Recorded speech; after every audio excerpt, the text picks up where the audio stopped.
Let's look at Jonah chapter 1. Let's go in verse 1 here. He says, "Now the word of the Lord came to Jonah, the son of Amittai, saying, Arise and go to Nineveh, that great city, and cry out against it, for their wickedness has come up before me.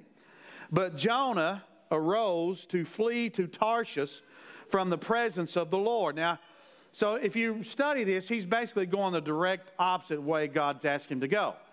And in his mind, I guess, he's getting out of God's jurisdiction, right? Now, we all know that's not true. You don't, if you have any theological sense at all, you know there's nowhere to go that you can be out of God's presence. David wrote a psalm about that, right? He said, if I make my bed in hell, you're going to be there, or the grave. If I'm in the depths of the sea, if I take the wings and fly. In other words, David's trying to express there's nowhere he can get away from God's presence. And if you belong to Him, you can't get away from His goodness or His mercy anywhere. But in the same token, even if somebody's a sinner, they do not escape God's jurisdiction. He sees everything. He knows everything. He hears everything. Everything's under God's jurisdiction. So here's what happens to us. We don't necessarily speak these out, but we develop false beliefs. And here's how they come up. I want to read something to you that I jotted down here. How can you and I detect a false belief in our lives? Number one, we should look at how we live in private. I got one and no amen. One of the old timers that I really respect, who has been around the block several times, he's the one that I borrowed the phrase from. He said, I've been to 2 county fairs and 3 hog callings. And a stir-off. Does anybody know what a stir-off is? Molasses, where they stir off. So he says we have to learn to live our lives in the audience of one. Whether we're in town, out of town, or around town. And he tells a story.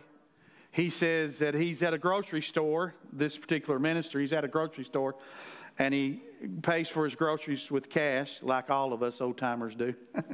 And he walks out and gets in his car, and he realizes the girl's giving him too much change back. I think it was like $3. So he gets his receipt, goes back in, tells the young girl, she's a young girl, says, here, said, you gave me $3 too much, and showed her the ticket. And she was like, and you came back in for that? She said, most people would have never came back in for that. And he said, I'm not willing to mess up my relationship with God for $3. So we got to learn how to live our lives in the audience of one. And compensatory is a challenge for all of us, right? Even in a moment, right? Right in that moment, you come in, I've worked hard. I know my children need some attention from me, but you know, and those decisions that we're having to deal with. The other thing if you want to check out false belief, do you live differently in private than you do in public? Right? Are you Archie Bunker? I just told my age, didn't I?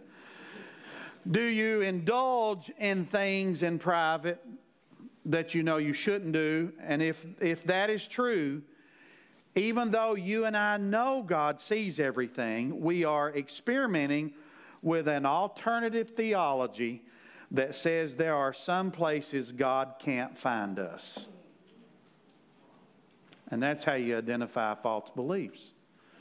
That we get in spots in our lives where we feel like there are places, even though we know theologically that God knows everything, sees everything, hears everything, we can deal with alternative theology and thinking we're experimenting there that, well, maybe God really don't care about this, or maybe God don't really see this. So compensatory is kind of how Jonah starts off, right? Whatever his reasoning is, and we find it out later, his reasoning is he's pretty ticked off at these people because the way they treated his people, right? And so you can, the Bible tells us to love our enemies, right? And so you can say, well, they've been mean to my people and I don't really want to be good to them, right?